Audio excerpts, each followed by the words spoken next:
Eagle Al, and today we're gonna talk about training camp. What, day 4, day 3? I don't know. I'm losing track of the days, but we're gonna have some fully padded practice on Tuesday, and Moro Ojomo continues to stand out. Also, Jordan Davis, just the defense in general, man. They had a great day, but we're gonna go over the camp notes. Let's get straight into it.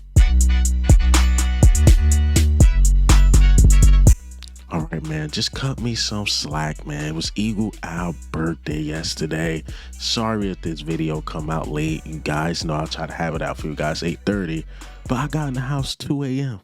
Got in the house 2 a.m. But yeah, man, I had a ball, and my guy sent me the camp notes. I'm like, man, I don't know. This jump might come out Monday, but I'm gonna try my best to edit it and get it out today. So let's get into the notes. Jalen Carter is still dealing with the shoulder injury, but I seen Kenyon Green. He was out there, so he's back for sure. Cam Jurgens still dealing with, the back. And Jihaad Campbell was limited, but he did get some first team reps. So speaking of Jihaad Campbell, let's start with him. He's starting to get the mitts in the first team. That's really good. That's a good sign that he's probably the projected starter, as we all know. Y'all know I like Trotter Jr., but can't front like Jihaad Campbell is one of those guys. I wasn't trying to down Jihaad Campbell when I said Trotter Jr. got a shot. I'm just saying, let the best guy be out there. But yeah, Jihaad Campbell was really like that. He did his thing on the first team. He rotated in with Bond more than Trotter, though. Which, again, it's a good sign to see Jihaad Campbell just out there doing what he do. Because I told y'all from the beginning, he's going to be a linebacker. A lot of people thought he's going to be edge. I'm like, nah, that dude is a linebacker for sure. And what do you know? Like, he's getting first-team reps at linebacker. So shout out to him. But let's talk about that corner. This one is, I'm not going to lie, it's disappointing to me right now because Adoree Jackson started 2 days in a row. Ringo struggled again. He had a couple stops here and there. I know it's a debate between the reporters. This is why I wish it was more like public where everybody can see it. Because some reporters are saying, Jalen Hurts threw a bad ball to A.J. Brown and it was underthrown and Ringo had good coverage. Other reporters are saying, well, it looked like a PI. He held A.J. Brown, so the ball looked underthrown. The coaches even threw the hat as if it was going to be a PI, and that shouldn't account against Jalen Hurts. So there's just conflicting information on that. Even my guy said, like, I really don't know. So I don't know about it, but what I do know is that Ringo has struggled. He's continued to struggle. I haven't heard anything about Adoree Jackson. I don't want to say continue to struggle because the day before he did have like a good practice. So he's just been in and out. So this Ringo time, like if he wanted to really start, this is the time. So he got to pick it up. Adoree Jackson can't be starting 2 days in a row. That just can't happen. They supposed to be rotating. But again, you just never know because we've seen this thing with Nakobe Dean. Remember, he kept rotating in and out with Devin White, and then next thing you know, Devin White is cut.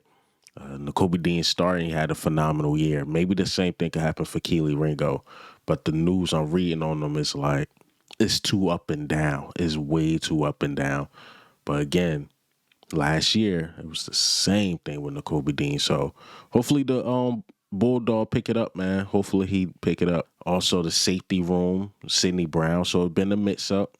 Remember the other day, it was Andrew Mukuba. Now it was Sidney Brown. So it was really those two for the most part. It wasn't like Andre Sam or Tristan McCullum getting as much.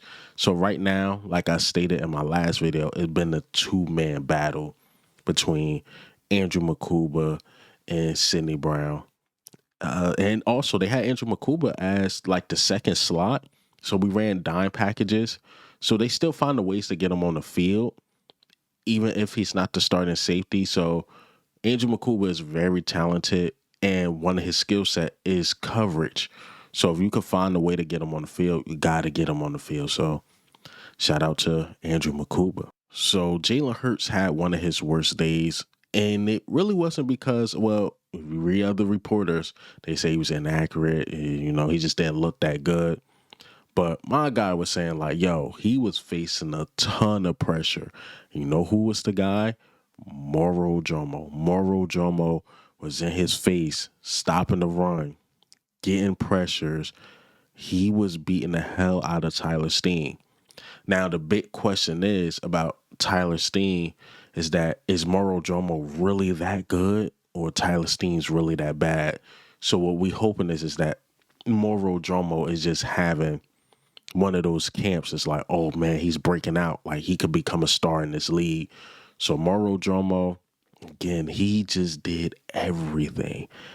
Everything. So he's really the star. You could read any article, the information I'm giving you, Instagram, Twitter, whatever you get your information on the Eagles. If you just type in Moro Ojomo, everybody's saying the same thing I'm saying. You're like, yo, he's having that. He's having that type of camp. Like, bruh, like, this dude is good.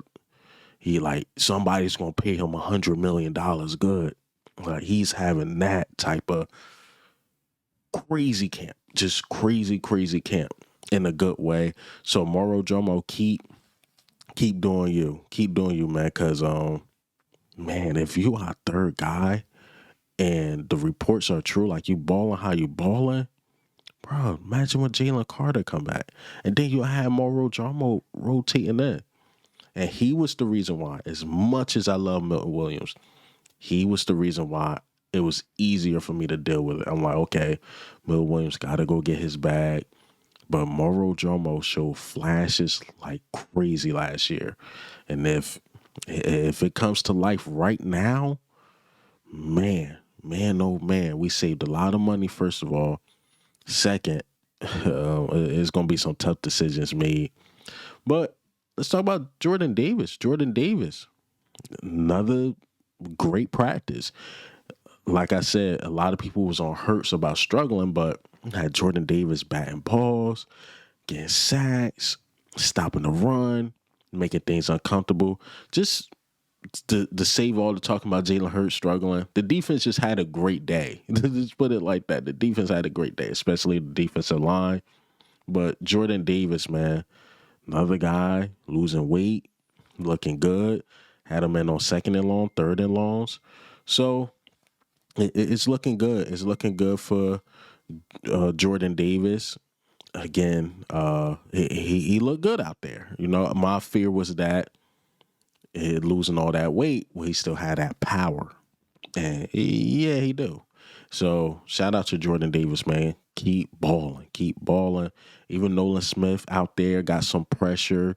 I believe he got a sack, according to my notes. I'm going off the top of my head right now. Nolan Smith made some things happen. And it's hard for Nolan Smith to make plays because he's matched up against Lane Johnson. So when he make a play, it's like, oh, yeah. It was earned. It was earned for sure. So Nolan Smith doing this thing out there. He got some big goals. I didn't go over it yet. I might do it. But he talking about like 10 to 12 sacks is minimum. So we'll see. Nolan Smith talking that talk for sure. But let's talk about the offensive side a little bit. Dallas Goedert. I don't really like to talk about the stars, but when they doing something phenomenal, I got to mention them a bit. Dallas Goedert been perfect. Like when Jalen Hurts is targeting him, he's not dropping anything. I don't even think Jalen Hurts doing incompletion to him yet. Dallas Goedert, man, it looked like when he said like he want the ball more and he want to have one of those years, he was not kidding. Like he want the ball more, which he's showing in practice. He's showing he's reliable, and he want to have one of those years. So Dallas Goedert is balling out of his mind.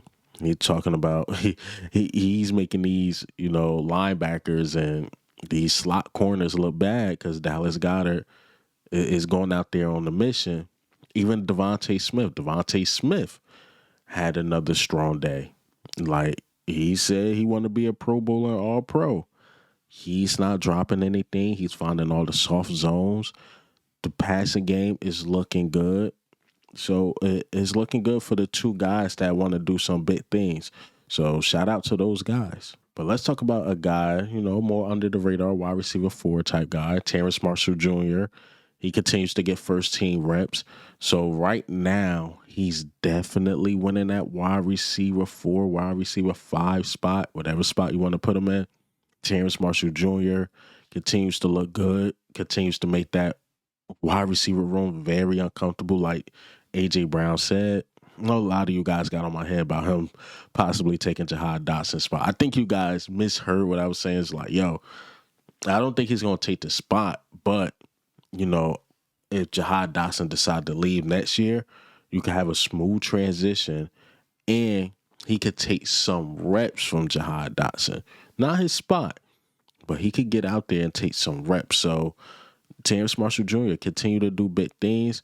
But a guy I want to talk about is Ainias Smith. Ainias Smith, I'm hearing he look a lot faster. He even got some kick/punt returns. Him, Avery Williams, Will Shipley. It remained the same, but they saying Ainias Smith, he's not dealing with this shin injury no more. And he's looking a lot better. Even Ainias Smith had some first team reps. They had him more like gadget plays, wide receiver reversals.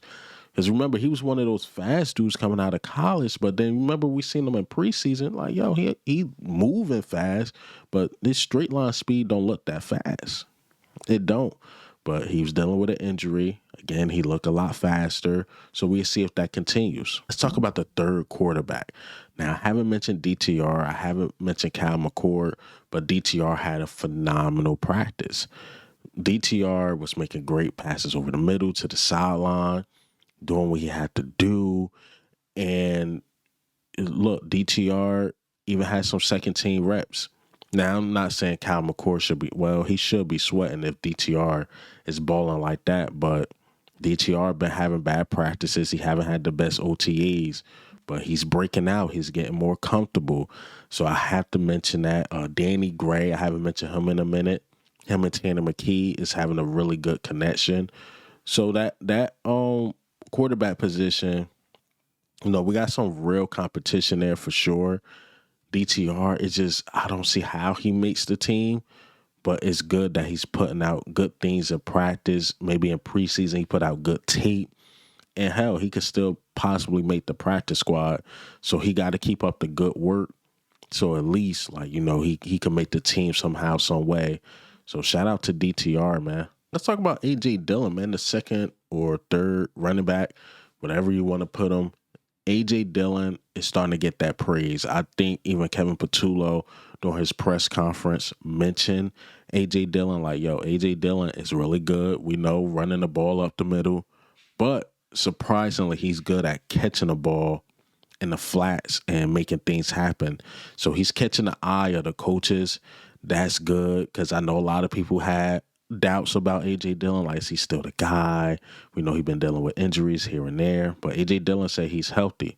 In my opinion, I said if he's healthy, he could be like one of the that 1-2 punch, like one of the best 1-2 punches in the league, in my opinion, if you get a healthy A.J. Dillon. Hell, we might not even have to run the touch push too much because A.J. Dillon is here. Like, yo, he's hard to tackle. He's really hard to tackle. Like, he's your bruiser back you need on those short yardage games, 2nd and 2, 3rd and 2. He can go get that. But if he's dangerous in the pass game too, yeah, so he's turning heads, man. A.J. Dillon, keep it up, man. I don't know, running back 2, running back 3. To me, I'm not going to harp on that too much because we got Saquon Barkley. I know he's going to take majority of the snaps, but it is good to see, like, his name is getting up there. He's doing great things. I know this part getting a little boring right here, but I got to talk about Jake Elliott. Jake Elliott has been looking great. He kicked some field goals. He was 7-7. He even made a 53-yarder.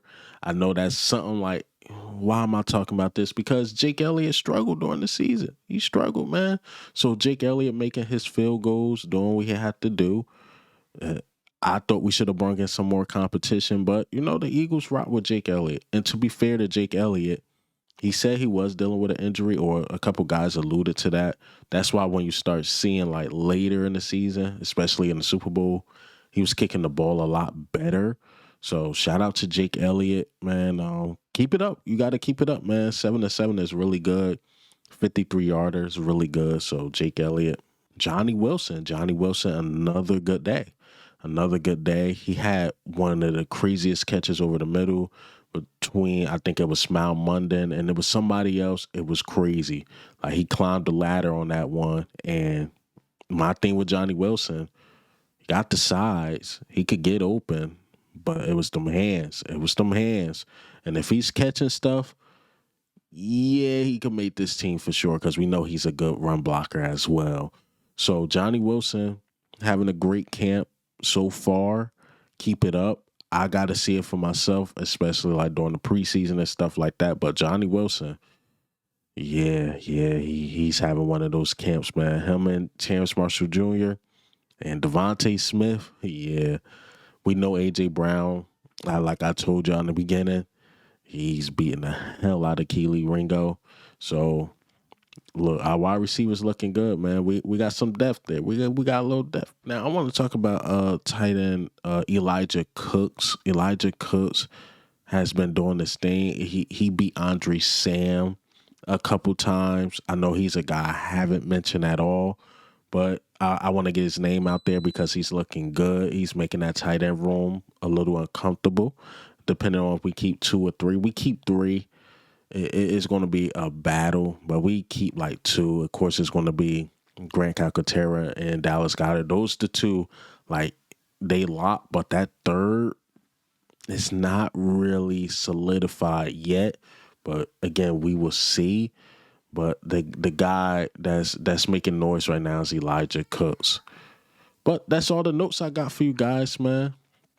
Like I said, it was my birthday yesterday, so it was hard to get this video out on time. Again, a lot of notes. I had a lot of notes, man. But I went over the main things, the things I thought you guys would be interested in. I know a lot. When I say that, people like, just read all the notes. I mean, some of them was just like DeVonta Smith caught a 5-yard pass here, or DeVonta Smith or A.J. Brown caught a 10-yard pass there. Like, I don't want to just sound like I'm doing a play-by-play, so I try to summarize what's going on. But, yeah, camp so far has been good. Again, Tuesday padded practice. It's going to get real with them pads on, man. This is the part where we start praying, like, no injuries, please, no injuries. I forgot to mention Andrew Mukuba did get hurt. He definitely got hurt, but he came back. Like, I think him and, I think it was Danny Gray, or it was a wide receiver, Terrace Marshall. It was one of those guys. They collided with him. Mind you, they don't got no pads on. They going, across the middle. He basically got knocked out, but then he got back up. He was good, so that's why it was nothing major with Andrew Mukuba, so it was good. He got back up. Wide receiver got back up. I can't think of the wide receiver it was, but things like that happens. It happens. It's football. But this is Eagle Al, man. I'm out.